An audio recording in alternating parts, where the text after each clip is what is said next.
Bismillah walhamdulillah wassalatu wassalam ala rasulillah. Assalamu alaikum wa rahmatullahi wa barakatuh. Donc, partie 6, sous-titre Une révélation. Pendant cette même période, le prophète alayhi salatu wassalam allait recevoir coup sur coup 2 révélations de nature totalement différente, mais dont les conséquences devaient, dans les 2 cas, également marquer une rupture. Durant plus de 13 ans, les musulmans avaient été invités à la patience et à la résistance passive face à la persécution et à la terreur que leur faisaient subir les chefs et les différents clans de Quraysh. Ils avaient enduré, persévéré, puis ils avaient émigré sans répondre aux agressions et en évitant la confrontation. À présent que les musulmans étaient installés à Médine, il était évident que les Quraysh allaient intensifier leur opposition et se donner d'autres moyens de mettre un terme à la mission du prophète, qui menaçait désormais non plus les équilibres internes de la cité de la Mecque, mais l'ordre des pouvoirs sur l'ensemble du territoire de la péninsule. C'était le statut des Quraysh vis-à-vis de tous les autres clans et tribus qui étaient en péril, et leur prestige religieux et militaire qui vacillait. L'hégire, qui était libération, signifiait également conflit à venir et confrontation. Ainsi, le prophète alayhi salatu wassalam reçut-il une révélation qui ne laissait poindre aucun doute. Sourate 22, versets 39 à 40. Je cite, « Autorisation de combattre », donc de se défendre. « Autorisation de combattre est donnée aux victimes d'une agression qui ont été injustement opprimées et Dieu a tout pouvoir pour les secourir. Ceux qui ont été chassés de leur foyer uniquement pour avoir dit « Notre Seigneur est Dieu ». Entendant ce verset, Abu Bakr, radiallahu anhu, affirmera plus tard qu'il avait compris, comme d'ailleurs le prophète, alayhi salatu wassalam, et les compagnons, qu'il s'agissait de l'annonce de conflits et de guerre imminente. Dorénavant, il convenait non plus de résister passivement, mais de se défendre face aux agressions de l'ennemi. Les djihad de la spiritualité et de l'intelligence avaient consisté soit à résister aux attractions les plus sombres du moi égocentrique, avide ou violent, soit à répondre au moyen du Coran aux arguments des contradictions les plus sombres du moi égocentrique, avide ou violent, soit à répondre au moyen du Coran aux arguments des contradictions du djihad, on le voit, sont liés à la notion de résistance. Sur le plan du qital, de la lutte armée, il en est exactement de même et il est présenté à la fin du verset comme une nécessité de la vie des hommes afin de résister aux naturelles velléités expansionnistes et oppressives des êtres humains. Sourate 22, verset 40. Si Dieu ne repoussait pas certains peuples par d'autres, des ermitages auraient été démolis, ainsi que des synagogues, des oratoires et des mosquées où le nom de Dieu est souvent invoqué. Dieu assistera assurément ceux qui aident au triomphe de sa cause. Dieu est certes fort et puissant. La nécessité du rapport de force et de leurs équilibres est présentée comme une nécessité objective quand on considère la nature humaine.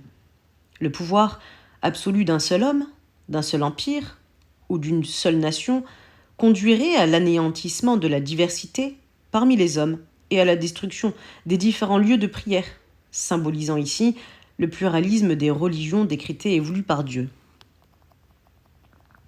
Ainsi donc, la confrontation des forces et la résistance à la tentation guerrière des êtres humains sont présentées dans un apparent paradoxe, comme la promesse de paix parmi les êtres humains. C'est ce que confirme sur un plan plus global cet autre verset. Sourate 2, verset 251. Si Dieu ne repoussait pas certains peuples par d'autres, la terre aurait été entièrement corrompue. À l'origine de la création, les anges avaient interrogé Dieu sur ses intentions quant à la création de l'homme. Son vice-gérant, je cite, « Vas-tu établir sur la terre qui y fera régner le mal et y répandra le sang ?» Sourate 2, verset 30. Il rappelait ainsi que, par sa nature, l'homme est avide de pouvoir et enclin à répandre le mal et à tuer. C'est l'autre façon de son être, son amour du bien et de la justice, qui doit résister et, en accédant à l'équilibre, établir les conditions de la paix. Celle-ci se présente donc comme le fruit fragile d'un équilibre entre des forces et des tendances contradictoires. Ainsi, le djihad comme le qital sont-ils les voies qui, par la résistance aux tentations sombres de l'intimité, comme aux velléités guerrières des êtres humains, permettent d'accéder à la paix, fruit d'un effort toujours renouvelé pour maîtriser ces tentations comme ses oppresseurs. L'essence du djihad est la quête de la paix, et le qital est le chemin parfois obligé de la paix. Une ère nouvelle s'ouvrait pour les membres de la communauté musulmane de Médine. Des lendemains de guerre, avec leur lot de morts et de souffrances, intensifiés par le fait que les ennemis étaient, originellement de leur clan, leurs propres parents. Leur survie était à ce prix. Sous-titre : Changement de qibla. Les musulmans étaient alors installés à Médine depuis environ 1 année et demie, quand le prophète alayhi salatu wassalam reçut la seconde révélation mentionnée plus haut. Les musulmans se tournaient jusqu'alors vers Jérusalem pour prier, et la révélation commanda soudain. Sourate 2, verset 144.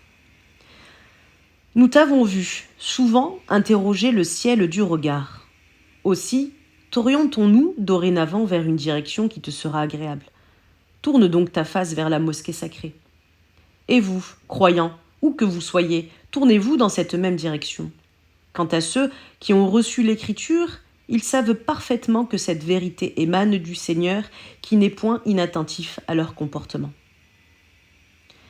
Ce verset était fort de plusieurs messages et allait avoir des conséquences sur les relations que le prophète entretenait avec les tribus juives et chrétiennes. Vis-à-vis de celles-ci, et principalement vis-à-vis des rabbins, ce changement établissait une distance et une distinction entre les traditions monothéistes.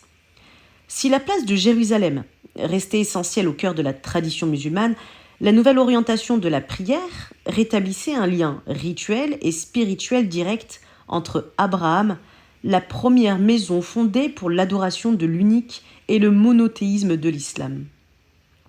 Les musulmans s'en réjouirent et le comprirent comme un retour à l'origine. Tourner sa face, c'était tourner son être. Tourner son cœur vers la source, l'origine, le Dieu unique, Dieu d'Abraham, de l'univers et de l'humanité, et la Kaaba renouait ainsi avec la fonction première de son édification.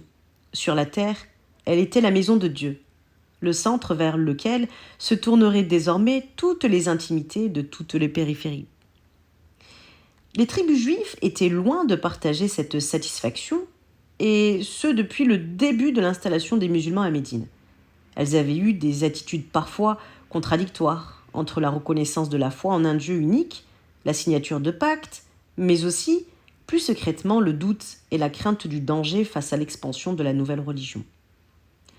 Mohammed alayhi salatu wassalam avait d'ailleurs eu vent de contacts établis entre certaines tribus juives et des alliés des Quraysh. La méfiance régnait, et la révélation de ce verset n'était pas de nature à apaiser les dignitaires juifs de Médine, puisque le monothéisme professé par Mohammed semblait désormais clairement se distinguer du message du judaïsme. Le changement de qibla était non moins significatif pour les habitants de la Mecque. La ville trouvait dans le message de la nouvelle religion une centralité qui pouvait faire craindre de futures visées musulmanes sur la cité et le sanctuaire. Les Quraysh ne pouvaient l'admettre, et il était désormais clair que seule la cessation de la mission de Mohammed pouvait les protéger et leur assurer le maintien de privilèges historiques si difficilement acquis. Sous-titre : Une caravane. Le prophète alayhi salatu wassalam venait d'apprendre qu'une caravane menée par Abu Sufyan s'en revenait de Syrie, avec une grande quantité de produits et de biens, et que la majorité des clans de Quraysh avait une part dans cette expédition commerciale. Mohammed décida de l'intercepter, avec à l'esprit au moins 2 raisons essentielles. La première était liée à cette même volonté de récupérer l'équivalent de biens que les Quraysh avaient spoliés des propriétés des émigrés après leur départ de la Mecque, et la seconde consistait en une démonstration de force destinée à impressionner les habitants de la Mecque qui multipliaient les complots contre Médine. Mohammed se mit en route, à ce moment-là, à la tête de 309 compagnons, 309 ou 313 selon les versions, dont des émigrants et des auxiliaires qui emportaient avec eux un matériel conséquent, eu égard à l'importance de la caravane qu'ils prévoyaient d'attaquer, même s'ils n'étaient pas vraiment équipés pour la guerre. Et le prophète avait demandé à Uthman ibn Affan de rester au chevet de son épouse Ruqayya, la fille du prophète, qui était très malade. Abu Sufyan, de son côté, eut vent des préparatifs de l'attaque par ses propres espions. Il changea immédiatement d'itinéraire, tout en envoyant un émissaire au chef de la Mecque pour les informer du danger qui les guettait et demander de l'aide. Le prophète pensait couper la route de la caravane à Badr, mais Abu Sufyan avait pris de l'avance et avait en fait réussi à échapper à l'attaque. Il envoya tout de suite un nouvel émissaire au chef de Quraysh pour leur annoncer qu'il n'y avait plus de danger et qu'il n'était plus besoin d'envoyer du secours.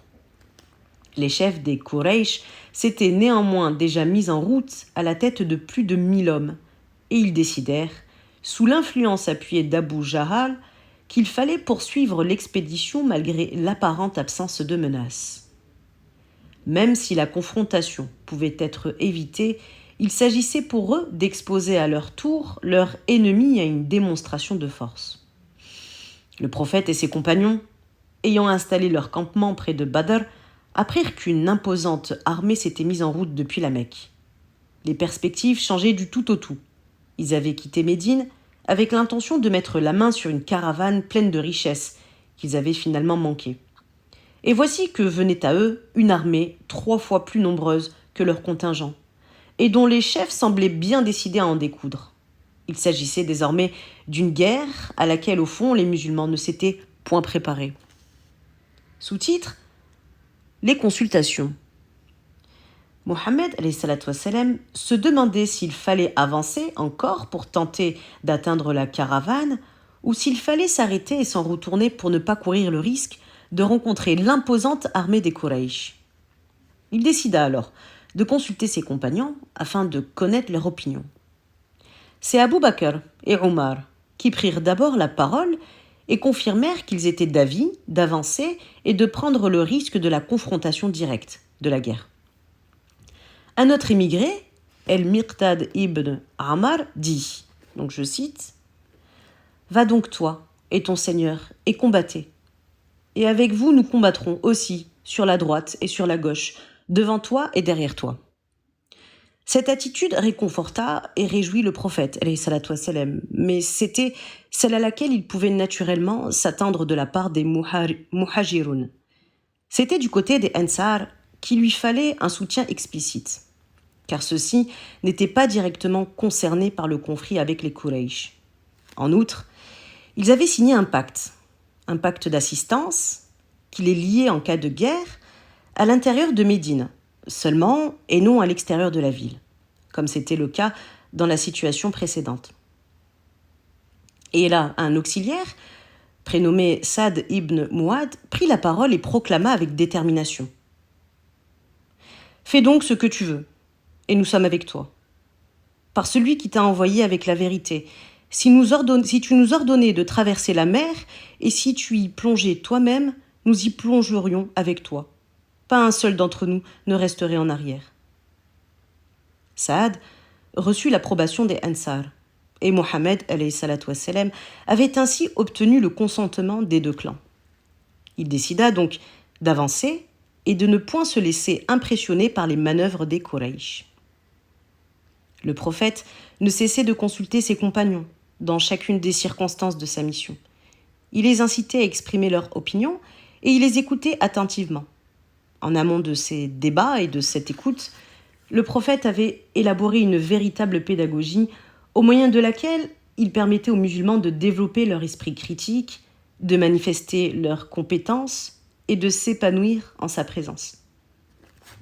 Il lui arrivait souvent de poser des questions sur des sujets variés, et il ne donnait la réponse qu'après que ses compagnons eurent réfléchi et fait diverses conjectures. « Savez-vous qui est l'homme ruiné, en faillite ?» Ils lui répondirent « Il s'agit de celui qui ne possède ni bien ni argent. » Et Mohammed leur dit « L'homme ruiné de ma communauté est celui qui, le jour du jugement, aura à son actif des jeûnes, des prières, des aumônes, mais qui aura par ailleurs calomnié un tel, volé l'argent d'un autre, versé le sang de celui-ci et frappé celui-là, si bien qu'on lui prendra ses bonnes actions pour les distribuer à ses victimes. Quand il n'aura plus d'œuvres pieuses à son actif, et avant même qu'il ne purge sa peine, on le chargera des péchés de ses victimes avant de le jeter en enfer. » Hadith rapporté par Muslim. Parfois, plus subtilement, il énonçait un jugement dont la forme était paradoxale, et qui, de fait, obligeait son interlocuteur à une réflexion plus poussée. Ainsi, il avait pu dire « L'homme fort n'est point celui qui renverse son ennemi ». Hadith rapporté par Al-Bukhari et Muslim. Devant cet énoncé, les compagnons se questionnaient et le questionnaient aussi. Qui donc est l'homme fort ? Et le prophète de surprendre son auditoire en le poussant à approfondir la compréhension des questions autant que des réponses, dit « L'homme fort est celui qui se maîtrise alors qu'il est en colère. » Les propos étaient ainsi parfois figurés. Donc je cite « La richesse n'est point dans les biens que l'on possède. » Les compagnons réfléchissaient puis s'entendaient dire « La vraie richesse est la richesse de l'être de l'âme. » En d'autres circonstances, l'énoncé paraissait clairement aller contre le bon sens ou l'éthique, qui voulait dire dont le message était plutôt « Aide ton frère, qu'il soit juste ou injuste. » Les compagnons ne pouvaient pas manquer de s'interroger sur la nature du soutien à offrir aux frères injustes. Comment cela pouvait-il être ? Et le prophète ajoutait, en renversant la perspective, « Empêche-le d'accomplir son injustice, ce sera ton soutien à son égard. » En posant des questions, tout comme en formulant des propositions ou des jugements paradoxaux ou contradictoires, le prophète stimulait le sens critique de ses compagnons et la capacité d'aller au-delà de la simple obéissance aveugle ou de l'imitation mécanique et abrutissante.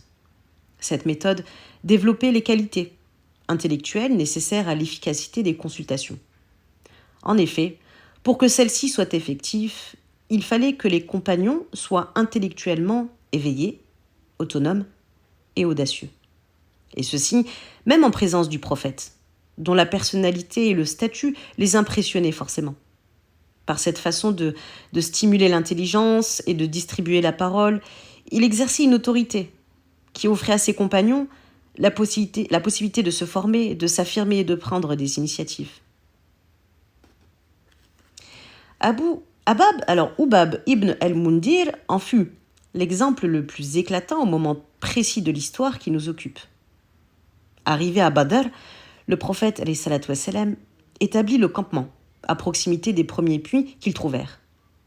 Observant cela, Ibn al-Mundir vint lui demander « Le lieu où nous nous sommes arrêtés, t'a-t-il été révélé par Dieu, de sorte que nous n'avons pas à nous en éloigner en avançant ou en reculant, ou alors s'agit-il d'une opinion, d'une stratégie liée à la ruse de guerre ?»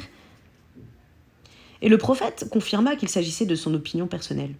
Alors, Ibn al-Mundir lui proposa un autre plan, qui consistait à camper autour du plus grand puits, le plus proche de la route par laquelle allait venir l'ennemi, puis de boucher les autres puits alentour afin de l'empêcher d'avoir accès à l'eau.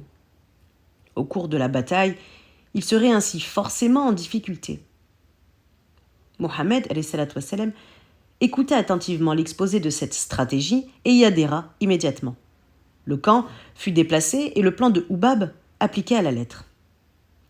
Les compagnons faisaient ainsi la différence entre les révélations qui parvenaient au prophète et auxquelles ils obéissaient sans mot dire et les opinions de celui qui n'était qu'un homme et qui pouvaient être débattues, améliorées, voire simplement rejetées. L'autorité du messager, dans les affaires humaines, n'était point discrétionnaire, ni autocratique. Il offrait à ses compagnons un rôle éminent dans la consultation et son enseignement, nous l'avons vu.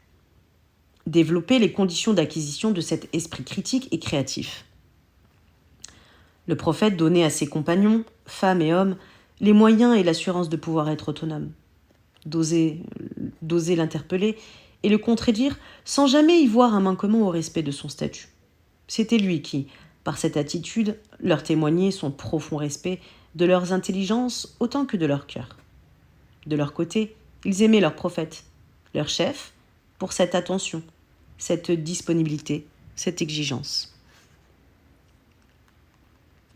Sous-titre : La bataille de Badr. Quand il apparut clairement que la caravane avait échappé et que ce qui s'annonçait être une guerre, Mohammed tenta de dissuader les Quraysh de choisir la guerre. Alors il envoya Omar ibn al-Khattab afin qu'il leur proposât de s'en retourner et d'éviter ainsi la confrontation. Parmi les Quraysh, d'aucuns voulaient également éviter le conflit, et Utba, l'un des dignitaires mécois, proposa même de payer le prix du sang de leur allié qui avait été tué pendant le mois sacré. Rien n'y fit. Les partisans de la guerre, parmi les Quraysh, étaient déterminés. Et ils savaient que le nombre était nettement à leur avantage, et ils virent d'ailleurs dans la démarche de Omar un signe de faiblesse.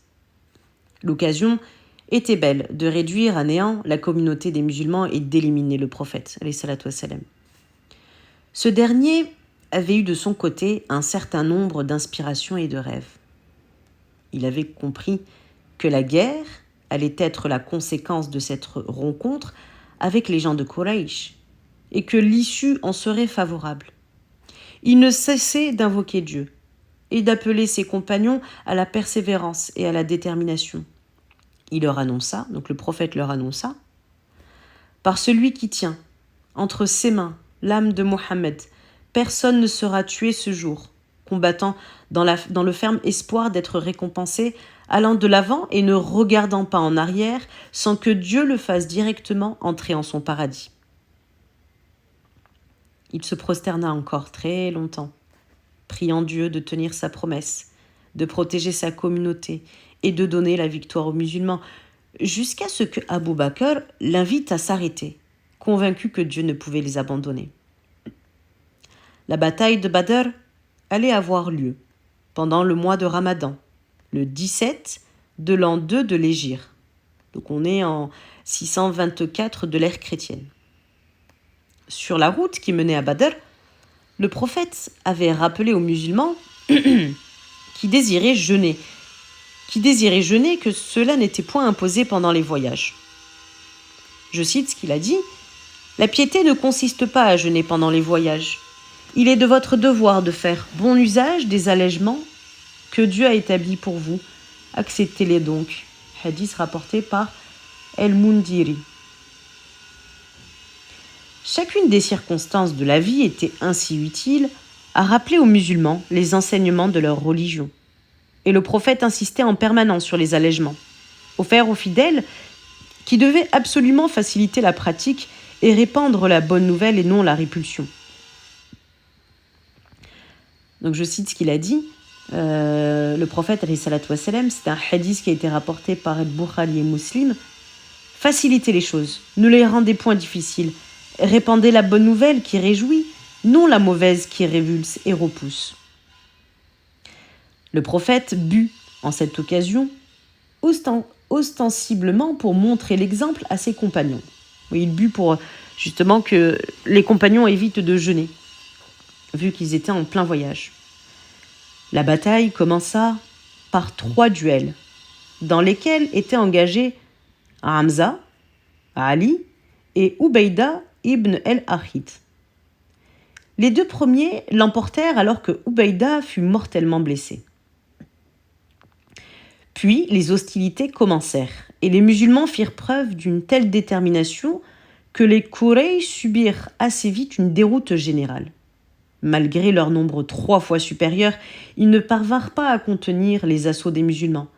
La révélation parlera plus tard de la protection continue de Dieu au cœur des combats, de ses anges et de sa promesse accomplie. Sourate 2, verset 123. Votre Seigneur vous a très certainement accordé la victoire à Badr, alors que vous étiez en nombre insignifiant. Ayez donc la conscience intime de Dieu en témoignage de votre reconnaissance. Cette victoire marqua un tournant. Le statut et la supériorité des Quraysh venaient d'être sérieusement mis à mal et la nouvelle de cette défaite se répandit comme une traînée de poudre dans l'ensemble de la péninsule. Les musulmans avaient perdu 14 de leurs hommes contre plus de 70 pour les Mécois, dont Abu Jahal, qui avait été l'un des ennemis les plus acharnés de l'islam et qui avait ardemment désiré que cette bataille eût lieu. Abbas, l'oncle du prophète, qui avait pourtant été dans la confidence de ce dernier à la Mecque et avait assisté à tous les préparatifs secrets avant l'émigration, était parmi les 70 prisonniers qurayshites. Sous-titre à la Mecque, à Médine.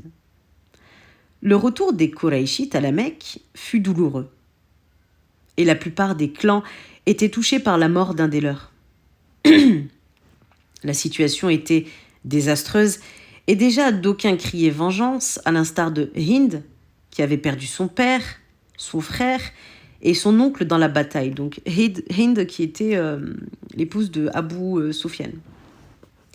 Elle jura qu'elle boirait le sang de Hamza, responsable de la mort de son père et de son oncle.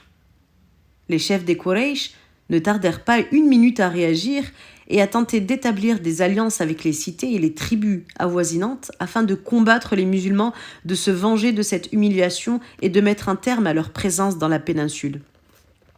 Abu Lahab, qui était en trop mauvaise santé physique pour participer au combat, était resté à la Mecque. Il demanda à Abu Sufyan de lui raconter la façon dont les choses s'étaient déroulées et les circonstances de la défaite. Alors que ce dernier exposait les faits, un esclave assis à proximité et qui avait gardé jusque-là secrète sa conversion à l'islam ne put contenir sa joie et ainsi se découvrit. Abu Lahab se précipita sur lui et le frappa rudemment en le maintenant au sol. el-Fadl, la belle-sœur d'Abu Lahab et épouse de Abbas, qui assistait à la scène et qui, elle aussi, s'était secrètement convertie à l'islam, s'élança sur son beau-frère et le frappa violemment avec un pieu de tente. La blessure à la tête était profonde. Elle s'infecta en quelques jours et le corps entier d'Abu Lahab fut finalement atteint. Il mourut dans les semaines qui suivirent. Le Coran avait des années précédentes annoncé son destin et sa perte, comme celle de sa femme, donc de Abu Lahab et de son épouse, alors qu'ils s'acharnaient dans leur haine de l'islam.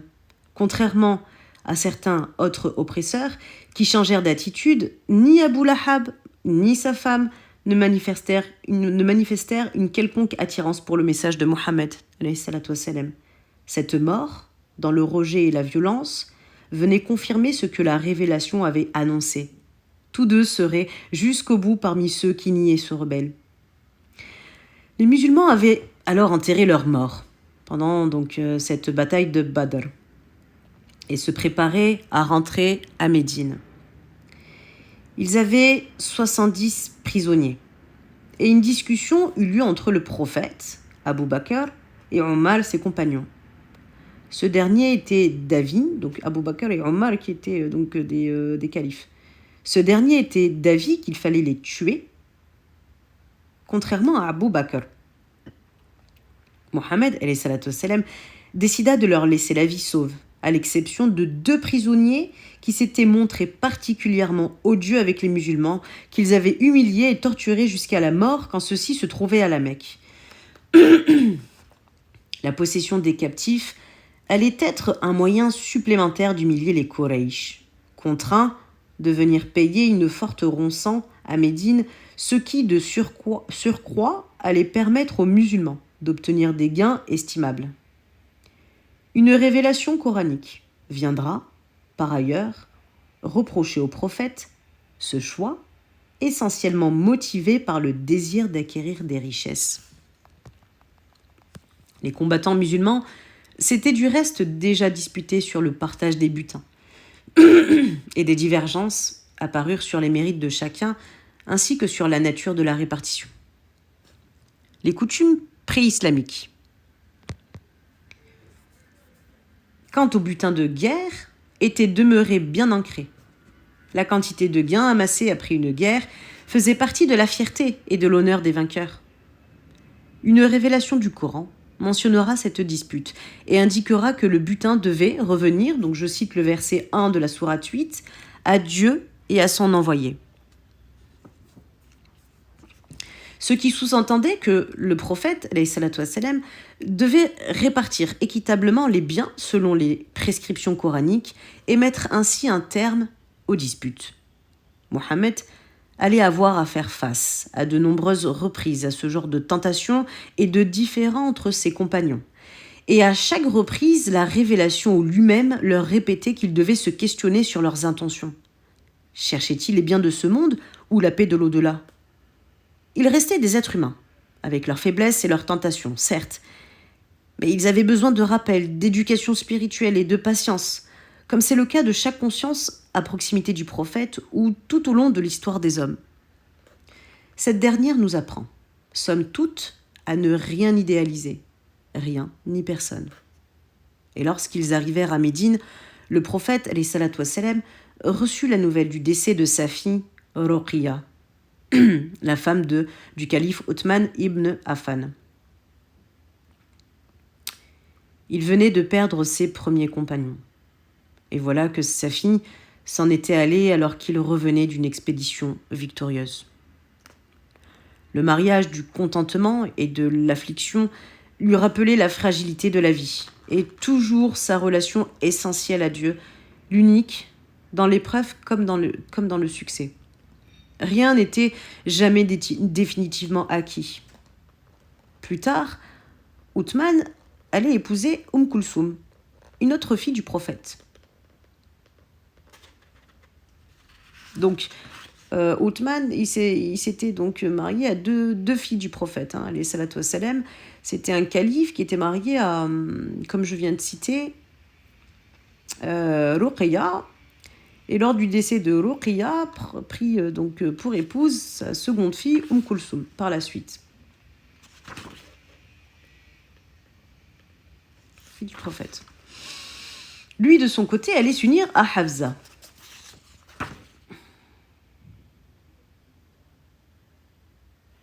Donc, en parlant du prophète, alayhi salatu wassalam, lui, il allait s'unir à Hafsa, donc qui fut une de ses épouses.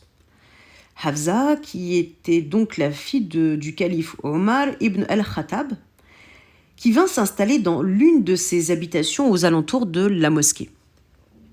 Les tractations avec les familles des captifs commencèrent. Certaines familles étaient venues payer leurs dû et s'en étaient retournées avec leurs parents. Certains prisonniers furent libérés sans rançon, alors que les plus pauvres étaient soumis à des accords particuliers. Les captifs qui savaient lire et écrire et étaient incapables de payer le prix de la rançon devaient s'engager à apprendre à lire et à écrire à 10 jeunes médinois s'ils voulaient obtenir leur libération. Donc, suite à cette bataille de Badr, on parle des prisonniers. Encore une fois, le prophète montrait l'importance du savoir et envoyait un message aux membres de sa communauté. En temps de paix comme en temps de guerre, le savoir, la connaissance, lire et écrire sont des facultés et des outils qui font la dignité de l'homme. Le savoir de certains captifs était leur richesse. Il devint leur rançon. Sous-titre Banu Qaynuqa. Les mois qui suivirent le retour de Badr furent difficiles à gérer sur le plan régional. Il était clair que le statut de la communauté musulmane de Médine avait changé. De nombreuses cités alentours, de même que ceux qui n'avaient point conclu de pacte, avaient peur de l'ascendant militaire, politique, autant que symbolique qu'était en train de prendre Mohammed alayhi salatu wassalam au cœur de la péninsule arabique. Ainsi, quelques jours seulement après son retour, ce dernier dut se rendre à la tête de 200 hommes dans les villages de Banu Salim et Banu Khatafan dans la région d'Al-Qudr, afin de mettre un terme à un complot. Les habitants prirent la fuite. Le prophète ne cessait d'être renseigné sur les initiatives et les tentatives d'alliance menées par les chefs Qurayshites en vue d'établir leur désir de vengeance. Un rêve inspiré lui avait permis de déjouer une tentative d'assassinat de Umayr ibn Wahhab qui, surpris par ce dont le prophète avait eu connaissance, avait fini par se convertir sur le champ. Mohammed savait toutefois que les Quraysh ne tarderaient point à agir à grande échelle en essayant de mobiliser le plus de tribus possible pour mener à bien leur projet. Depuis son retour de Badr, le prophète alayhi salatu wassalam, n'avait pu que constater qu'un certain nombre d'habitants de Médine étaient déçus et inquiets de la victoire des musulmans. Il avait identifié certains hypocrites qui s'étaient convertis à l'islam par pur calcul et intérêt politique. Il savait également que certains des signataires du pacte d'alliance, signé lors de son arrivée à Médine, n'étaient pas fiables et n'hésiteraient pas à se retourner contre lui à la première occasion venue. Alors, le prophète Mohammed alayhi salatu wassalam, venait de recevoir une révélation qui l'invitait à la vigilance. Sourate 8, verset 58. Si tu crains d'être trahi par un peuple, dénonce les termes du pacte. En vérité, Dieu n'aime point les traîtres. Pour l'heure, le prophète se contentait de surveiller les activités des uns et des autres en s'en tenant aux engagements apparents des hypocrites et au respect strict des termes du pacte, puisque la révélation lui conseillait la prudence et la sagesse. Donc, autre verset de la même sourate, sourate 8, que je cite, « S'il penche vers la paix, penche vers elle de la même façon et place ta confiance en Dieu. » La tribu juive des Banu Qaynuqa était la seule parmi les 3 tribus juives vivant aux alentours de Médine à être installée à l'intérieur de la cité. Ils étaient d'ailleurs les signataires directs du pacte, et c'est pourtant de l'intérieur de leur rang que les informations les plus alarmantes en termes de possibles complots et de trahisons parvenaient au prophète. Pour en avoir le cœur net et ne point donner l'impression aux gens de Banu Qaynuqa que la voie était libre, le prophète leur rendit visite et les appela à méditer sur la déroute des Quraysh. Les dignitaires des Banu Qaynuqa le prirent de haut en rétorquant que, s'il lui faisait la guerre, les choses ne se passeraient point ainsi, et qu'assurément il l'emporterait. Cette réponse sous forme de menace était en fait une révélation et une confirmation. Ils étaient bien dans une disposition d'hostilité à l'égard des musulmans. Et quelques jours plus tard, une femme musulmane se rendit comme à l'accoutumée au marché des Banu Qaynuqa. Et elle fut moquée. Puis humiliée par un marchand qui attacha son vêtement dans son dos alors qu'elle était assise, de sorte que le bas de son corps se découvrit lorsqu'elle se releva. Un musulman, observant la scène, voulut intervenir. Une bagarre s'ensuivit, et le marchand, aussi bien que le musulman, succombèrent à leurs blessures. Une telle affaire aurait dû, selon les termes du pacte, être renvoyée au prophète et trouver un règlement pacifique selon la justice et les codes de l'honneur. Or, les Banu Qaynuqa trahirent les termes du pacte et cherchèrent à s'allier à Ibn Ubay, l'hypocrite avec qui ils traitaient depuis quelque temps déjà et dont ils espéraient qu'il les aiderait à mobiliser leurs alliés de la région afin de s'opposer aux musulmans. La réaction du prophète, alayhi salatu wassalam, fut prompte et ne permit pas aux traîtres et aux hypocrites de tirer parti de la situation. Il mobilisa une armée et fit immédiatement le siège de la forteresse dans laquelle les Banu Qaynuqa s'étaient précipités pour se protéger. Ces derniers espéraient qu'un soutien viendrait de l'intérieur des rangs musulmans par l'intermédiaire des hypocrites qui leur avaient toujours assuré qu'ils souhaitaient, comme eux, l'élimination de la communauté musulmane. Aucun soutien ne se manifesta, et après 2 semaines de siège, les Banu Qaynuqa se rendirent. Le prophète se souvint du verset révélé lui indiquant, donc je cite le verset, verset 67 de la sourate 8 qu'on a cité tout à l'heure, qu'il n'appartient point à un prophète de faire des prisonniers. Donc le prophète, alayhi salatu wassalam, se souvint de ce verset en étant motivé par l'appât du gain. Il avait le choix d'éliminer les hommes de la tribu, qui avaient trahi le pacte, et de bannir leurs femmes et leurs enfants comme c'était la pratique courante en situation de guerre et de victoire. Cela lui aurait permis d'envoyer ainsi un message fort à toutes les tribus alentour quant au sort qui attendrait tous ceux qui trahiraient ou s'attaqueraient à la communauté musulmane. Il avait d'ailleurs reçu une révélation allant en ce sens. Donc je cite toujours la même sourate, la sourate 8, on part sur le verset 57. « Si tu l'emportes sur eux dans un combat, fais-en un exemple, afin de jeter l'effroi chez eux qui se tiennent derrière eux, afin qu'ils prennent garde. » Et le prophète Mohammed reçut néanmoins Ibn Ubay, dont il connaissait l'hypocrisie et les manœuvres secrètes, qui venait intercéder en faveur des Banu Qaynuqa. Il décida cette fois encore de laisser la vie sauve à ces derniers, exigeant toutefois qu'ils soient dépossédés de leurs biens et qu'ils s'exilent loin de leur ville. Ils se réfugièrent dans certaines des tribus et des colonies de la région, mais ils ne renoncèrent pas pour autant à comploter contre le prophète. Au contraire, leur récente humiliation ajoutait à leur haine. Le nombre des ennemis de Mohammed ne cessait d'augmenter, de même que s'intensifiait leur ressentiment. Le prophète le savait, et ne cessait d'appeler ses compagnons à la sagesse, à la patience, autant qu'à la vigilance.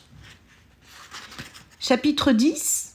Les enseignements et la défaite. Le livre s'intitule Mohammed, vie du prophète, rédigé par Tariq Ramadan. Chapitre 10. Les enseignements et la défaite. La vie continuait à Médine. Malgré la complexité des relations et la nécessaire vigilance, Mohammed continuait à dispenser ses enseignements à la lumière des révélations qui lui parvenaient. Il ne cessait d'être l'exemple dont la particularité était de marier cette stricte fidélité à ses principes et cette constante chaleur humaine qui se dégageait de son contact et de sa présence. Les compagnons en étaient si avides qu'ils se relayaient afin de passer le plus de temps possible en sa compagnie et de pouvoir l'écouter et apprendre. Ils aimaient le prophète d'un amour respectueux, profond et fidèle, et le prophète ne cessait de les inviter à approfondir cet amour, à apprendre à l'aimer encore davantage et à l'aimer enfin à la lumière supérieure de l'amour de Dieu. Sous-titre : la douceur, l'attention et l'amour. Dans son quotidien, alors qu'il s'était préoccupé par les attaques, les trahisons et la soif de vengeance des ennemis, il restait attentif aux détails de la vie et aux attentes de chacun, mêlant de façon permanente la rigueur et la générosité de la fraternité et du pardon. Ses compagnons, comme ses épouses, le regardaient prier durant de longues heures de la nuit, seul, loin des hommes, isolé dans le murmure de ses prières et de ses invocations qui nourrissaient son dialogue avec l'unique. Aïcha, radiallahu anha, donc son épouse, en était impressionnée et étonnée, au point où elle dit « Ne t'imposes-tu pas trop d'actes ou de dévotion alors que Dieu t'a déjà pardonné tes fautes passées et futures ?» Et le prophète lui répond « Comment pourrais-je ne point être un serviteur reconnaissant qui remercie ?» Hadith rapporté par Al-Bukhari et Muslim. Le prophète n'imposait point à ses compagnons ce qu'il s'imposait de pratique, de jeûne et de méditation. Au contraire, il exigeait d'eux qu'ils allègent leur fardeau et qu'ils évitent l'excès. À certains compagnons qui voulaient mettre un terme à leur vie sexuelle, priaient durant les nuits entières ou jeûnaient sans discontinuer. Il leur disait « N'en fais rien, mais jeûne certains jours et mange certains jours, dors une partie de la nuit et veille une autre partie en accomplissant la prière. Car ton corps a sur toi des droits, tes yeux ont sur toi un droit et ta femme a sur toi un droit, ton hôte a sur toi un droit. » Hadith rapporté par Al-Bukhari. Il s'exclama un jour et répéta 3 fois « Malheur aux exagérateurs, malheur aux exagérateurs, malheur aux exagérateurs. » Hadith rapporté par Al-Bukhari. Et en une autre circonstance, il dit « la modération, car c'est seulement par la modération que vous arriverez à bon port. » Hadith rapporté par Al-Bukhari. Il n'avait de cesse d'apaiser la conscience des croyants qui avaient peur de leur faiblesse et de leurs manquements. Un jour, le compagnon, Andala el-Oussaidi, rencontra Abu Bakr et lui confia être persuadé de sa profonde hypocrisie, tant il se sentait traversé de sentiments contradictoires. Dans la présence du prophète, il n'était pas loin de voir le paradis et l'enfer, mais lorsqu'il s'en éloignait, il était distrait par sa femme, il était distrait par ses enfants et ses affaires. Abu Bakr lui confia à son tour qu'il vivait les mêmes tensions. Ils allèrent voir le prophète et le questionner sur cet apparemment triste état de leur spiritualité. Andallah lui exposa la nature de ses doutes et Mohammed lui répondit « Par celui qui détient mon âme entre ses mains, si vous aviez le pouvoir de demeurer dans l'état où vous êtes en ma compagnie et dans le souvenir permanent de Dieu, les anges vous serreraient la main dans vos lits et sur les chemins. Mais il n'en est rien. Andallah, il est 1 heure pour cela, et 1 heure pour cela. » Hadith rapporté par El-Bukhari et Muslim. En d'autres circonstances, et il y surprenait en affirmant que c'était au cœur même que de leurs besoins les plus humains, dans l'humble reconnaissance de leurs humanités, que s'exprimait la sincérité d'une prière, d'une aumône ou d'un acte d'adoration. Il dit « La prescription d'un bien est une aumône, la proscription du mal est une aumône, et dans vos relations sexuelles avec vos épouses, il y a aussi une aumône. » Hadith rapporté par Al-Bukhari et Muslim.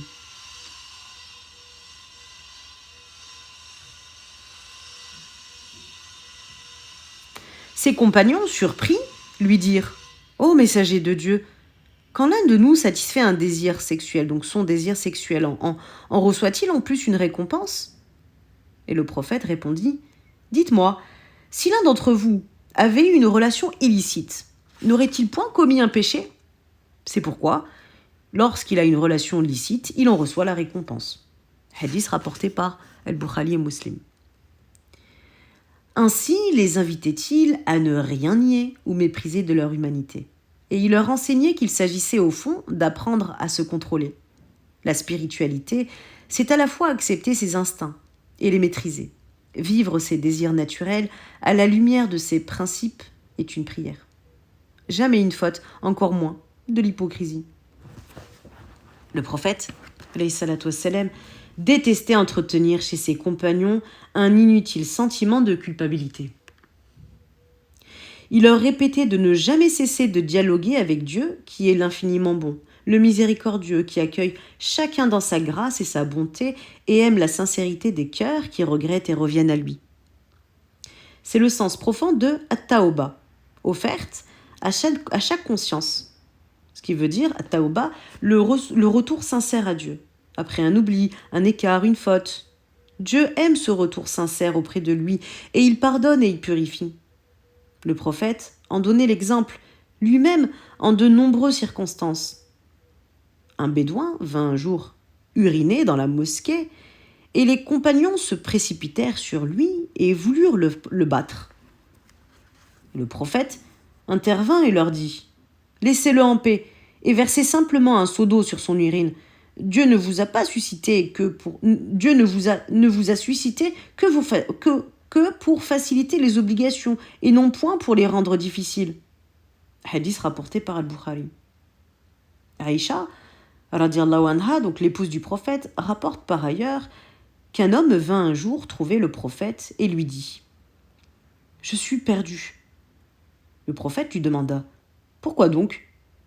Et celui-ci lui confia « J'ai eu commerce avec ma femme pendant les heures de jeûne du mois du Ramadan. » Le prophète lui répond « Fais donc l'aumône. » Et l'homme lui dit « Mais je ne possède rien. » Puis, il s'assit non loin du prophète. Et un autre homme vint alors apporter au prophète, donc c'est une autre histoire, un plat de nourriture. Donc dans ce plat de nourriture, il s'agissait de dattes. Un autre transmetteur du nom de Abdurrahman indiquait quant à lui ne pas savoir de quoi il s'agissait exactement. Donc il semblerait que c'était des dattes. Donc cet homme vint alors apporter au prophète alayhi salatu wassalam un plat de dattes et le prophète appela « Où Où est donc l'homme perdu? En fait, c'est la même histoire. C'est jusqu'à ce moment-là, c'est la même histoire, c'est jusqu'à ce moment-là. Donc l'homme perdu vient voir le prophète et lui dit qu'il est perdu. À ce moment-là, il y a un homme qui arrive avec des dates, et le prophète appela. Où est donc l'homme perdu? Ici, il est là. Et Mohammed lui dit, prends cette nourriture et va la donner en aumône. À plus pauvre que moi, mais ma famille n'a rien à manger, alors mangez-la vous-même, répondit le prophète en souriant. Cette douceur et cette bonté étaient l'essence même de son enseignement, et il répétait souvent « Dieu est doux, rafiq », et il aime la douceur, elle, rifq, en toutes choses. En ajoutant « Il donne pour la douceur ce qu'il ne donne pas pour la violence ou toute autre chose ». Hadith rapporté par Al-Bukhari. Il confia à l'un de ses compagnons « Il y a en toi 2 qualités que Dieu aime. La clémence, el-yahlm, et la longanimité, donc c'est-à-dire la grandeur d'âme, la tolérance, el-ana. Et il invitait tous les compagnons à ce constant effort de la douceur et du pardon.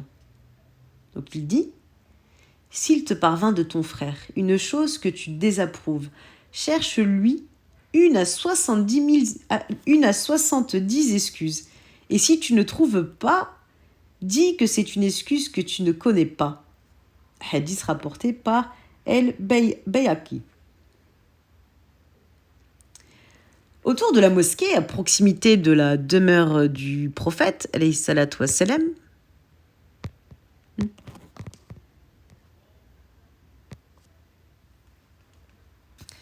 s'étaient installés certains nouveaux convertis à l'islam qui n'avaient pas de toit et étaient souvent privés de nourriture. Démunis, parfois volontairement, car certains désiraient vivre l'ascèse loin des biens du monde, leur subsistance dépendait des aumônes et des dons des musulmans. Leur nombre ne cessait d'augmenter et ils furent bientôt appelés Al-Soufa, c'est-à-dire les gens du blanc. Le prophète, alayhi salatu wassalam, était très touché par leur situation et il manifestait une solidarité permanente à leur égard. Il les écoutait, il répondait à leurs questions et était attentif aux besoins de chacun. C'était une des particularités justement de sa personnalité et de ses enseignements. Avec Al-Soufa comme avec l'ensemble de sa communauté. À la même question sur la spiritualité, la foi, l'éducation ou le doute, il essayait tout le temps d'apporter des réponses différentes et adaptées qui tenaient compte de la psychologie, du vécu et de l'intelligence de celle ou de celui qui l'apostrophait. Ceux-ci se sentaient vus, respectés, compris, aimés, et en effet, il les aimait. Le leur disait et leur conseillait en sus de ne jamais oublier de se confier mutuellement leur amour. Je cite, « Quand quelqu'un aime son frère, sa sœur, qu'il lui fasse part de son amour pour elle, pour lui. » Hadith rapporté par Abu Daoud et At-Tirmidhi. Au jeune Mouad ibn Jabal, qu'il saisit un jour par la main, il murmura « Oh, Mouad, par Dieu, je t'aime, et je te conseille, ô Mouad, de ne pas oublier de dire à la suite de chaque prière rituelle « Ô Dieu, aide-moi à me souvenir de toi, à te remercier et à parfaire mon adoration à ton égard. » Hadith rapporté par Abu Daoud et En-Nasaï. Le jeune homme s'est ainsi vu offrir en un seul élan et l'amour et l'enseignement spirituel, et ce dernier était d'autant plus profondément assimilé qu'il était enveloppé de cet amour. Sous-titre « Les chrétiens de Najran ». La date de la visite des chrétiens de Najran n'est pas connue précisément. Certaines sources, comme Ibn Hisham, la placent avant même la bataille de Badr, et d'autres, selon un texte qui ne nous serait parvenu d'Ibn Ishaq, entre la bataille de Badr et celle d'Uhud. La date, elle n'est pas très importante, somme toute, et ce qui demeure essentiel, c'est la nature et l'objectif de cette rencontre. Donc les rencontres, c'est la visite des chrétiens de Najran. Une délégation de 14 notables religieux de Najran, donc au Yémen, avait rendu visite au prophète, afin de l'interroger sur la nouvelle religion, sa foi, et bien sûr sur le statut de Jésus dans l'islam. Il existait de nombreuses tribus chrétiennes dans la péninsule arabique, et la majorité des chrétiens du Yémen semblaient suivre le rite orthodoxe melkite dont le centre était situé à Constantinople. Le prophète répondit à leurs questions, mit en évidence le lien entre les deux traditions en ce que l'islam était la continuation du message du prophète Jésus, alayhi wa sallam. Mais il fut catégorique quant au refus du dogme de la Trinité. Il les appela à l'adoration du Dieu unique et à accepter l'islam comme étant la dernière révélation. Le Coran rend longuement compte de cette rencontre et dans le prolongement du rapprochement et des distinctions entre les enseignements chrétiens et islamiques. Il y a une petite annotation par rapport à ce sujet. Comme le mentionne Ibn Hisham, les 80 premiers versets de la sourate El-Imran, donc la famille d'Imran, ont trait à cette rencontre et plus généralement à la discussion sur les positions respectives sur Dieu, les messages et les commandements. D'accord. Le début de la 3e sourate, justement, El-Imran, donc la famille d'Imran, fixe le cadre de référence islamique. Donc là, on est sur la sourate El-Imran, qui est la sourate 3 du Coran, versets 1 à 4. Bismillah ar-Rahman ar-Rahim. Elif, Lem, Mim. Dieu, il n'y a point d'autre divinité que lui, le vivant, l'animateur de l'univers.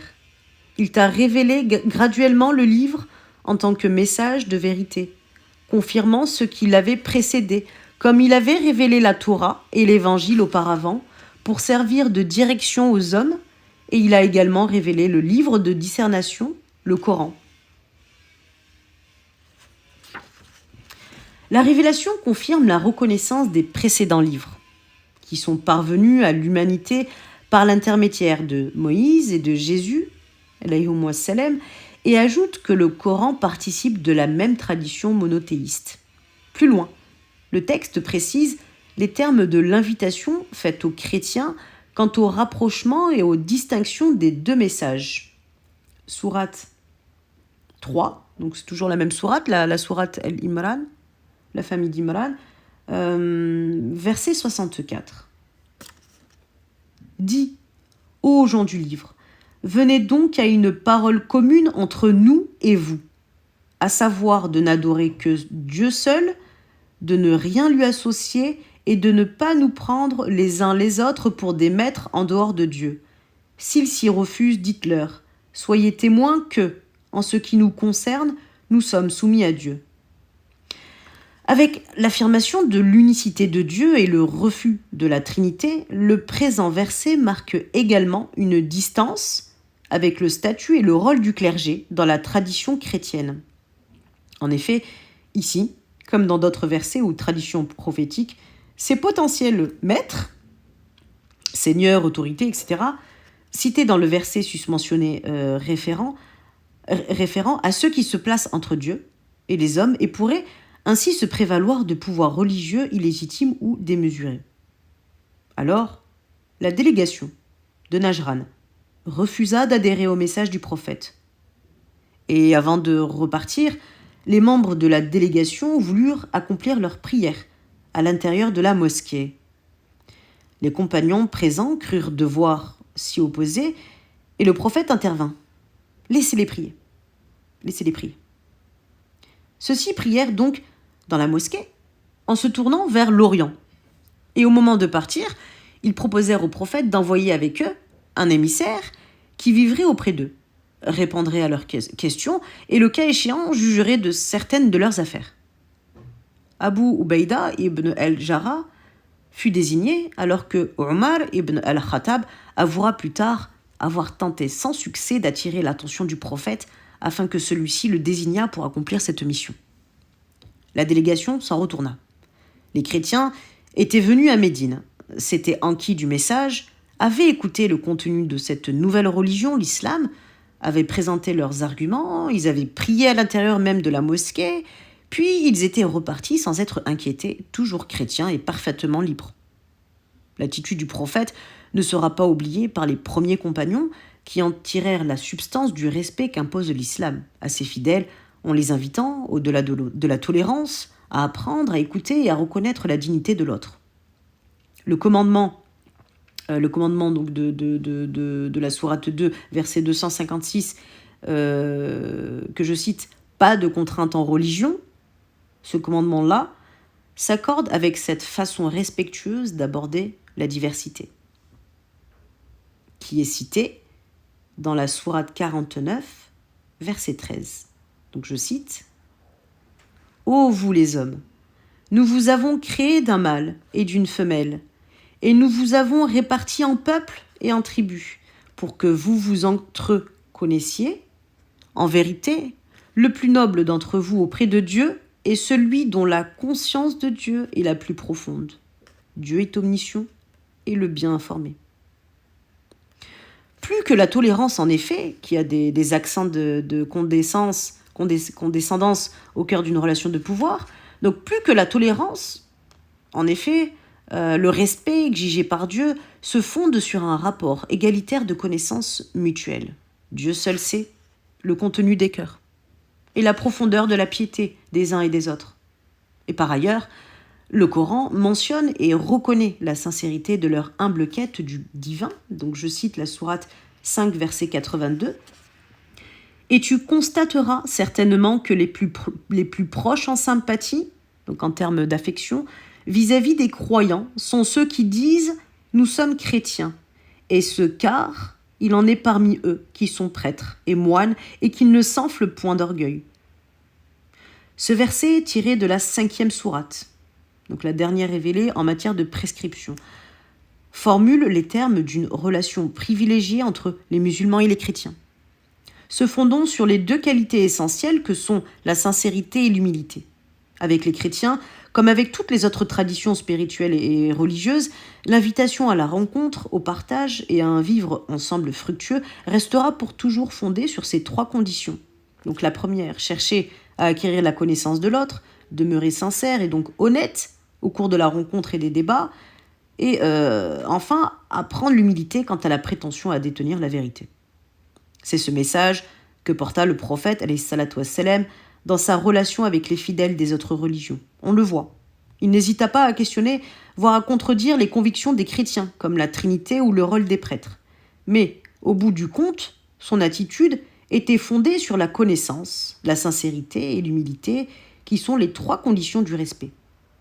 Ils repartirent libres, et le dialogue se poursuivit avec l'émissaire du prophète, alayhi salatu wassalam. Sous-titre : une fille, une épouse. Le prophète, alayhi salatu wassalam, vivait très modestement. Sa demeure était particulièrement sobre et il ne restait souvent chez lui que quelques dattes pour se nourrir. Il ne cessait pourtant de venir en aide aux personnes démunies autour de lui, et en particulier à Ahl as-Soufa, aux gens du banc, vivant à proximité de sa demeure. Il faisait distribuer les cadeaux qu'il pouvait recevoir et libérer immédiatement les esclaves qui lui étaient parfois envoyés en guise de dons. C'est ce qu'il fit avec l'esclave Abu Rafi, que son oncle Abbas lui fit parvenir une fois revenu à la Mecque, après sa libération. Malgré un rôle de plus en plus important dans la société médinoise et des responsabilités multiples, il préservait cette simplicité dans sa vie et dans sa manière de se laisser aborder par les membres de sa communauté. Le prophète, alayhi salatu wassalam, ne possédait rien et acceptait d'être interpellé par les femmes, les enfants, les esclaves comme par les plus pauvres. Il vivait parmi eux, il était l'un des leurs. Sa fille, Fatima, radiallahu anha, était très proche de son père. Elle était mariée à Ali ibn Abi Talib, donc, qui est le cousin du prophète, alayhi salatu wassalam, puisque Abu Talib, c'est son oncle. Fatima avait finalement déménagé à proximité de la demeure de son père et se dévouait énormément pour la cause des plus pauvres, notamment des Ahl as-Soufa. Quand le prophète était assis ou participait à une assemblée et que sa fille venait à lui ou entrait dans la pièce, il avait pour coutume de se lever et de la recevoir en lui témoignant publiquement un respect et une tendresse immenses. Les Médinois, comme les Mécois, étaient étonnés de cette façon de faire avec une fille qui généralement ne recevait guère ce genre de traitement dans leurs coutumes respectives.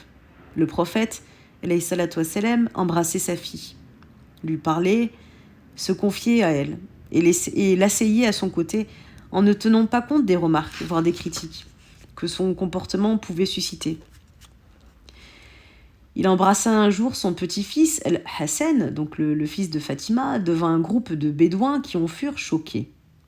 L'un d'eux, El-Akra ibn Abis, manifesta sa stupéfaction en lui disant « J'ai une dizaine d'enfants et je n'en ai jamais embrassé un seul. » Et le prophète lui répondit « Celui qui n'est point généreux, Dieu n'est point généreux à son égard. » Hadith rapporté par Al-Bukhari et Al-Muslim. À la lumière de son exemple silencieux, au détour de certaines réflexions et remarques, le prophète enseignait à son peuple les bonnes manières, la bonté, la douceur, le respect des enfants, la délicatesse et la galanterie à l'égard des femmes. Plus tard, il affirmera « Je n'ai été envoyé que pour parfaire la noblesse des comportements. » Hadith rapporté par Al-Bukhari. Fatima recevait de son père cette affection et les enseignements de la foi et de la tendresse et les répandait dans son entourage au gré de ses activités auprès des pauvres. Un jour, pourtant, elle fit part de ses difficultés à son mari, comme son père. Il ne possédait rien et elle sentait qu'elle avait de plus en plus de difficultés à gérer le quotidien, sa famille, ses enfants, et son mari lui conseilla alors d'aller demander de l'aide à son père. Sans doute pourrait-il mettre à sa disposition un des esclaves qu'il avait reçu en cadeau. Alors Fatima, elle alla voir son père, mais elle n'osa point présenter sa requête tant était profond son respect pour son père. Lorsqu'elle revint, silencieuse et bredouille, Ali, donc son époux, décida de l'accompagner et de demander directement de l'aide au prophète.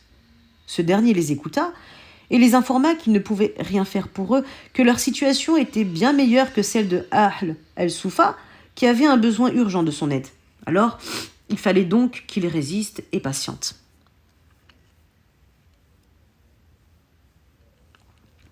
Ils s'en retournèrent déçus et attristés. Fille et cousin du prophète, ils ne pouvaient néanmoins se prévaloir d'aucun privilège social. Alors, tard dans la soirée, le prophète alayhi salatu wassalam se présenta au seuil de leur demeure. Ils voulurent se lever pour le recevoir, mais Mohammed alayhi salatu wassalam entra et vint s'asseoir sur le bord de leur couche. Il leur murmura « Voulez-vous que je vous offre quelque chose de meilleur que ce que vous m'avez demandé ?» Et eux y répondirent par l'affirmatif. Et le prophète ajouta « Ce sont des paroles que Gabriel m'a apprises et que vous devriez répéter 10 fois après chaque prière. Il s'agit de Subhanallah, qui veut dire gloire à Dieu. Puis dites Alhamdulillah, qui veut dire louange à Dieu. Et puis dites Allahu Akbar, qui veut dire Dieu est plus grand. Avant de vous coucher, vous devriez répéter chacune de ces formules 33 fois. Hadith rapporté par Al-Bukhari et Muslim. Et assis au chevet de sa fille, tard dans la nuit, profondément attentif à ses besoins, il répondait à sa requête matérielle en lui faisant le privilège d'une confidence du divin. Un enseignement spirituel qui nous est parvenu à travers les âges et que chaque musulman a fait désormais sien au cœur de son quotidien. Fatima, comme son mari Ali, fut un modèle de piété, de générosité et d'amour. Elle vivait dans la lumière des enseignements spirituels de son père, vivre de peu, tout demander à l'unique, donc à Dieu, et tout donner de soi aux hommes.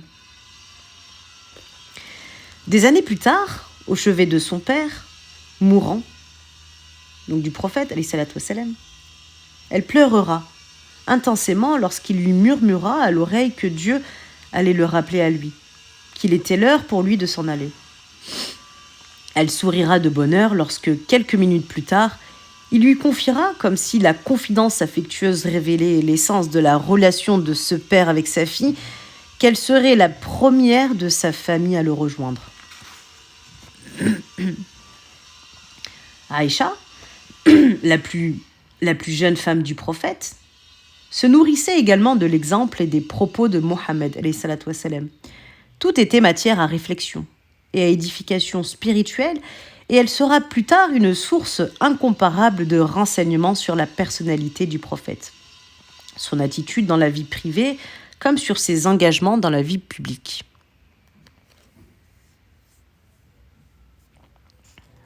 Elle fera part de la façon dont Mohammed alayhi salatu wassalam était attentive à ses attentes et à ses désirs lorsque, jeune encore, elle arriva dans la demeure du prophète à Médine. Le jeu faisait partie de leur vie, et le prophète n'hésitait jamais à y prendre part ou encore à lui permettre de satisfaire sa curiosité. Comme ce fut le cas lorsqu'une délégation d'Abyssinie vint lui rendre visite. Les Abyssins se mirent à l'écart pour pratiquer divers jeux et danses traditionnelles, et le prophète se plaça devant le seuil de sa demeure, permettant ainsi à son épouse d'observer le spectacle discrètement, sans être vue, par-delà son épaule. À de nombreuses reprises, elle mentionnera la nature particulière de son attention à son égard, de ses manifestations de tendresse et de la liberté qu'il lui offrait dans son quotidien.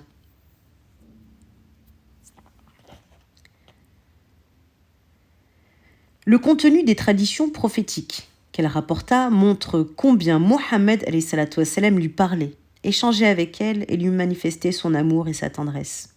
En sa présence, à travers sa façon d'être avec son épouse, il réformait par l'exemple les habitudes des émigrés et des auxiliaires. Les 2 versets coraniques traitant de la tenue vestimentaire des femmes, donc il s'agit de la sourate 24, verset 31 et sourate 33, verset 59, furent révélés autour de la 2e année de l'hégire. Le khimar était une pièce d'étoffe portée sur la tête et dont les pans flottaient en arrière. Le Coran prescrivit aux musulmans de les rabattre sur leur poitrine afin de couvrir leur cou. Les femmes du prophète, comme toutes les musulmanes, respectaient cette prescription. Ce n'est que 2 ans plus tard que sera établie la spécificité de leur statut en tant que femmes du prophète et qu'il ne leur sera plus possible de s'adresser aux hommes si ce n'est derrière un voile de protection qu'on appelle el-hijab. Avant la révélation des versets, appelons les épouses du prophète à se cacher au regard des hommes. Aïcha radiallahu anha agissait comme toutes les femmes et était très présente dans la vie publique de Médine. Le prophète l'impliquait et désirait que ses compagnons voient et comprennent à travers son exemple le rôle que les femmes et leurs épouses devaient prendre dans leur vie quotidienne et publique. Un voisin persan convia un jour le prophète à un repas, et ce dernier lui demanda « Qu'en est-il d'elle ?» en désignant son épouse Aïcha. Et le voisin répondit par la négative, laissant entendre que l'invitation ne s'adressait qu'à lui. Mohammed alayhi salatu wassalam refusa alors l'invitation. Le persan renouvela son invitation quelque temps plus tard. Le prophète demanda à nouveau « Qu'en est-il d'elle ?» Le voisin répondit par la négative et il essuya un nouveau refus de la part du prophète. Il renouvela une 3e fois son invitation et à la question du prophète « Qu'en est-il d'elle ?» il répondit par l'affirmative. Le prophète accepta l'invitation et il se rendit avec Aïcha chez le voisin. Sans brusquer les conventions, mais avec fermeté et en répétant les choses et les situations, le prophète réformait les coutumes et les pratiques chez les Arabes et les Bédouins de la péninsule. Aïcha radiallahu anha et avant elle Khadija radiallahu anha, donc la première épouse du prophète, comme d'ailleurs l'ensemble de ses épouses et de ses filles, étaient présentes dans sa vie. Elles étaient actives dans la vie publique et ne confondaient jamais la pudeur avec leur disparition des sphères sociales, politiques, économiques, voire militaires. Le messager leur avait donné la latitude d'être et de s'épanouir, de s'exprimer et d'être critique, et de ne point faire montre de fausse pudeur en n'osant point aborder des sujets délicats liés à leur féminité, à leur corps, à leurs désirs et à leurs attentes. Des années plus tard, Aïcha relèvera avec respect et admiration ce trait de caractère, qui était l'audace intellectuelle des femmes ansarites qui, à la différence de la majorité des femmes de la Mecque, osaient questionner et interpeller avec franchise. Bénies soient-elles, les femmes des Ansar, que la pudeur n'empêche point de s'instruire. Hadith rapporté par Muslim. Elle avait elle-même été formée à cette école par le prophète. Elle était présente lorsqu'avaient lieu les révélations. Elle était restée aux côtés du prophète au moment où il transmettait le message ou donnait des recommandations et des conseils, ou simplement lorsqu'il était seul et vivait sa religion dans l'intimité. Elle écoutait, le questionnait et cherchait à comprendre les raisons et le sens des choix et des attitudes de son mari. Et c'est grâce à sa mémoire, donc à Aïcha, radiallahu anha, à son intelligence et à son esprit à son esprit critique, que plus de 2000 hadiths ont été transmis par son intermédiaire et qu'elle a, par ailleurs, à de nombreuses reprises, corrigé la version des faits rapportée par d'autres compagnons. 2000 hadiths. L'amour que se témoignaient le prophète et Aïcha était fort et intense. Aïcha n'a pas hésité à rapporter son attitude tendre et amoureuse dans leur vie quotidienne et sa proximité chaleureuse et attentive, même pendant le mois du Ramadan. Elle a fait part de ses questions au prophète sur la profondeur de son amour, de sa jalousie à l'égard de la défunte Khadija et de la façon dont il trouvait toujours le moyen de la rassurer. Sa présence amoureuse, attentive et intelligente a permis de façonner un portrait profond et subtil du dernier des messagers, et cela est grandement dû à Aïcha radiallahu anha, qui fut donc sa deuxième épouse avec Saouda. Elle vivra plus tard, en l'an 5 ou 6 de l'Hégire, l'épreuve la plus difficile de sa vie. Lors du retour d'une expédition à Banu el-Mustaliq, constatant qu'elle avait perdu son collier, elle se retourna pour aller le chercher. Le convoi s'était remis en route sans s'apercevoir de l'absence de Aïcha, qui voyait dans un palanquin à l'abri des regards. Elle fut finalement raccompagnée par un homme, Safwan ibn el-Mu'attal, qui se trouvait à l'arrière de l'expédition. Des bruits commencèrent à circuler, puis à s'amplifier sur ses relations avec Safwan, et on finit par l'accuser d'avoir trahi et trompé le prophète. Ce dernier en fut très touché, d'autant que certains compagnons menaient une véritable campagne en répandant la calomnie à l'égard de son épouse. Il s'éloigna d'elle pendant plus d'un mois. Mais Aïcha resta ferme et clama à plusieurs reprises son innocence. Des versets allaient enfin être révélés qui, non seulement l'innocentaient, mais condamnaient la calomnie et les calomniateurs et fixaient très haut les conditions et les preuves qu'il était nécessaire de réunir pour porter un jugement sur le comportement d'une femme ou d'un homme en situation ambiguë ou douteuse. Donc cité dans la sourate 24 du verset 1 à 26. Cette épreuve a d'abord ébranlé Aïcha, comme le prophète, mais elle a finalement renforcé leur amour et leur confiance. Plus largement, la communauté musulmane comprit que le malheur et la calomnie pouvaient s'abattre sur les meilleurs de ses membres, et la révélation condamnait la calomnie, la médisance et la diffamation de la façon la plus ferme, rappelant aux musulmans, comme l'exprima plus tard le prophète, de tenir leur langue. Hadith rapporté par Bukhari et Muslim. Aïcha retrouvera naturellement sa place et deviendra une référence en matière de connaissances et de sciences islamiques. Le prophète alayhi salatu wassalam conseillera à ses compagnons aller chercher la science auprès de cette jeune rouquine, donc en parlant de Aïcha. Hadith rapporté par Muslim. C'est ainsi qu'il désignait Aïcha, dont la peau était très blanche. Il existe aussi une autre version du hadith où il est dit « Prenez la moitié de votre religion auprès de cette jeune rouquine ». Au-delà des doutes et des soupçons, au-delà de la calomnie, Aïcha resta sincère dans sa foi et son amour du prophète, et elle devint un modèle, autant en matière de piété et de dévouement que dans son engagement intellectuel et social. Elle fut un modèle à la lumière de cet amour que le prophète lui a témoigné. C'est chez elle que le prophète a désiré rendre son dernier souffle, c'est là qu'il fut enterré. Sous-titre Uhud. Au-delà de ses affaires privées et de son enseignement spirituel et social, le prophète alayhi salatu wassalam, restait vigilant quant à la sécurité des musulmans de Médine. Et il savait que les Qurayshites préparaient leur revanche. Il reçut une missive de son oncle Abbas qui lui annonçait qu'une armée de plus de 3000 hommes s'était mise en route en direction de Médine. Il restait environ une semaine au prophète pour mettre au point sa stratégie et organiser la résistance. Il décida très vite d'organiser une consultation, donc une shura, pour demander l'avis de ses compagnons. Il avait effectivement le choix de rester à l'intérieur de la cité et d'attendre l'entrée de l'ennemi afin de s'abattre sur lui ou de sortir de la ville et de lui faire face directement dans une plaine alentour. Le prophète, comme un grand nombre de compagnons, et notamment le peu fiable, Abdallah ibn Ubay, était d'avis qu'il fallait attendre l'ennemi dans la ville. Néanmoins, au cours des débats, son point de vue fut mis en minorité, notamment par l'opposition des plus jeunes compagnons et de ceux qui n'avaient pas participé à la bataille de Badr juste avant, lors de la bataille qui s'annonce.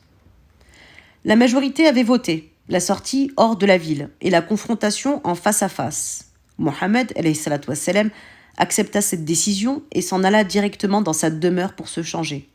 Il fallait se mettre en route immédiatement. Pris de remords et pensant qu'il aurait peut-être mieux valu lui obéir, un groupe de compagnons vint à sa rencontre au moment où il sortait de chez lui, et il proposa de revenir sur cette décision et d'agir selon son opinion. Il refusa catégoriquement. La décision avait été prise collectivement. Il avait enfilé sa tenue de guerre et il n'était plus question de renoncer. Alors, ils se mirent en route en direction d'Uhud. Le convoi était fort de 1000 combattants. L'expédition était donc particulièrement difficile et périlleuse. Tandis qu'ils avançaient, Abdallah ibn Ubay décida de faire sécession, suivi de 300 hommes de ses hommes. Il reprochait au prophète, alayhi salatu wassalam, de s'être laissé influencer par des jeunes inexpérimentés et de n'avoir pas pris la décision, qui était également la sienne, de rester dans Médine et d'attendre l'ennemi. Sa désertion était grave et réduisait à 700 le contingent des musulmans qui, à cet instant précis, ne pouvaient plus changer de stratégie ni revenir en arrière. L'hypocrisie d'Ibn Ubay était connue et on le soupçonnait de trahison multiple. Cette décision, juste avant le combat, était une preuve supplémentaire de la duplicité. Les musulmans continuèrent donc, bien qu'ils fussent désormais fortement diminués. En chemin, le prophète, alayhi salatu wassalam, s'aperçut que 6 jeunes adolescents, ayant entre 13 et 16 ans, s'étaient mêlés aux combattants. Il en renvoya immédiatement 4 qui étaient trop jeunes et se laissa convaincre de garder 2 garçons de 15 et 16 ans, qui lui prouvèrent sur le champ qu'ils étaient de meilleurs archers et combattants que bien des adultes. Le choix dans ce contexte particulier était vraiment difficile, mais le prophète ne cessait d'exiger que l'on protégeât les enfants des zones de combat, tant comme soldats que comme potentielles victimes. Il le réitéra avec force, nous le verrons, lors de l'expédition de Tabouk, et cet enseignement quant à l'éthique de la guerre a toujours été sans compromis dans son message. À l'approche d'Uhud, il fallait trouver un itinéraire discret qui permette au convoi de s'approcher du lieu du combat sans que ses mouvements puissent être devinés ou découverts. C'est encore une fois à un guide non musulman que le prophète fit confiance. Ses compétences étaient reconnues et il répondit à l'appel de Mohammed qu'il mena avec son armée à bon port. Alors, ils s'installèrent donc et le prophète expliqua sa stratégie de combat à ses troupes. Les archers allaient rester sur le flanc de la colline, alors que les chevaliers et les combattants iraient directement affronter l'ennemi dans la plaine. Il ne fallait en aucune façon que les archers bougent. Le prophète, alayhi salatu wassalam, insista. En cas d'apparente victoire ou défaite des troupes dans la plaine en aval, il était impératif que les archers demeurent à leur poste et empêchent que les Quraysh contournent la colline et attaquent les troupes par l'arrière. C'est d'ailleurs ce que l'une des sections Qurayshites tenta de faire dès le début des hostilités. Mais la pluie de flèches qu'il accueillit la contraignit à revenir en arrière. La stratégie fonctionnait à merveille. La bataille commença, et dans la plaine, les troupes musulmanes prenaient peu à peu l'ascendant. Les Quraysh, reculés, perdaient de nombreux combattants, alors que les émigrés et les Ansar manifestaient un courage impressionnant. Parmi ces combattants, 2 femmes se distinguèrent par leur énergie et leur vigueur. Il s'agissait de Saleim et surtout une Ansari du nom de Nusayba bint Kab, qui était d'abord venue pour porter de l'eau et organiser le secours, et qui finalement n'hésita point à s'engager sur le champ de bataille, à prendre une épée et à combattre les Quraysh.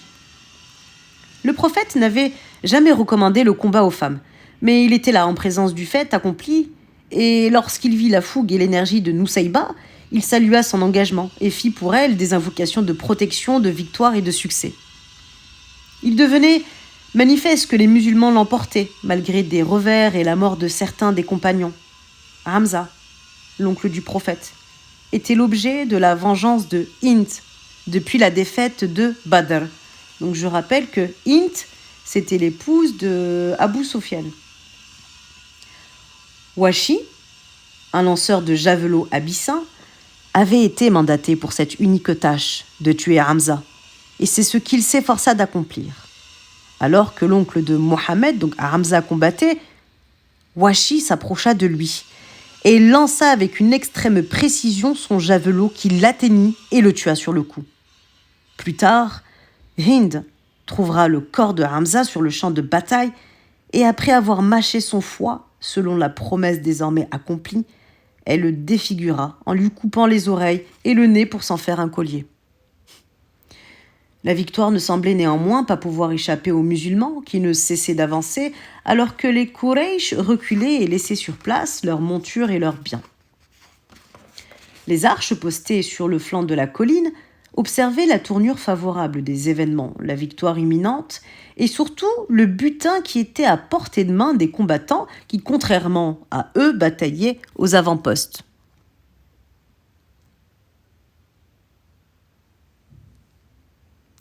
Ils en oublièrent les ordres du prophète et les rappels à l'ordre de leur chef, Abdallah ibn Jubayr. Quelques archers seulement restèrent sur place alors qu'une quarantaine dévalèrent la colline, persuadés que la victoire était acquise et qu'ils avaient droit, eux, aussi à leur part du butin. Khalid ibn al-Walid, le chef d'une des 3 sections des Quraysh, observa ce mouvement des archers et prit la décision immédiate de contourner la colline et de prendre les troupes musulmanes à revers. Il y parvint et attaqua par l'arrière les compagnons du prophète. La débandade fut générale et les compagnons musulmans se dispersèrent dans un total désordre. D'aucuns furent tués, d'autres fuirent, d'aucuns furent fuyés, d'autres fuirent, d'autres encore combattaient en ne sachant plus vraiment où donner de la tête. Le prophète fut attaqué. Il tomba de sa monture, eut une dent cassée et les anneaux de son casque s'enfoncèrent dans sa joue maculée de sang. La rumeur se répandit que le prophète alayhi salatu wassalam avait été tué, ce qui ajouta au chaos parmi les musulmans. Finalement, des compagnons le portèrent sur sa monture, le protégèrent et il put échapper à ses assaillants. Les musulmans réussirent à s'extirper du champ de bataille où ils étaient de plus en plus difficiles d'y voir clair et à se rassembler pour faire face à l'ennemi le cas échéant. La bataille s'achevait et Khalid ibn al-Walid, enfin stratège, était parvenu à renverser la tendance. Au terme des hostilités, les Quraysh ne comptaient que 22 morts. 22 morts contre 70 chez les musulmans, qui, de plus, avaient été clairement battus, contrairement autant que symboliquement. La désobéissance des archers avait eu des conséquences dramatiques. Attirés par la richesse et les gains, les archers s'étaient laissés aller aux vieilles pratiques qui étaient les leurs dans leur passé païen. Nourris par le message de la foi en l'unique, de la justice et de l'éloignement des biens de ce monde, il avait soudain tout oublié à la vue de richesses qui étaient à portée de main. Les victoires guerrières se mesuraient, dans leur ancienne coutume arabe, à la quantité du butin acquis et ce passé, cette partie d'eux-mêmes et de leur culture, avait pris le dessus sur leur éducation spirituelle.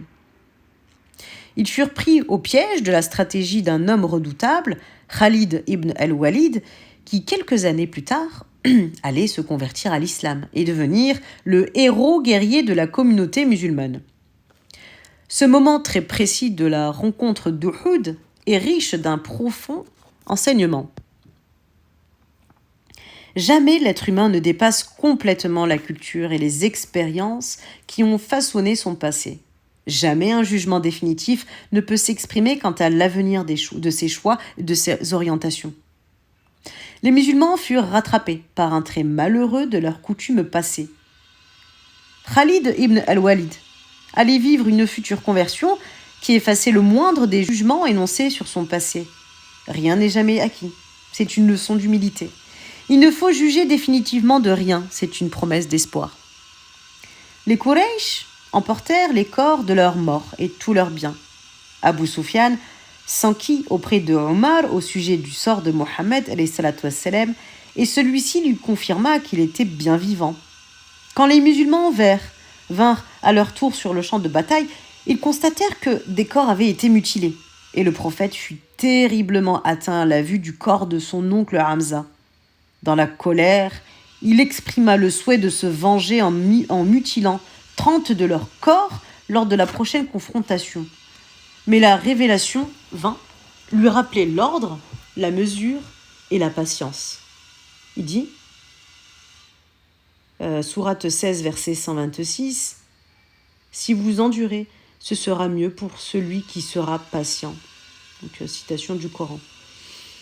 Le prophète, alayhi salatu wassalam, exigera que l'on respecte les corps des vivants comme des morts, qu'aucune torture ni aucune mutilation ne soit jamais acceptée ou promue au nom du respect de la création, de la dignité et de l'intégrité de la personne humaine.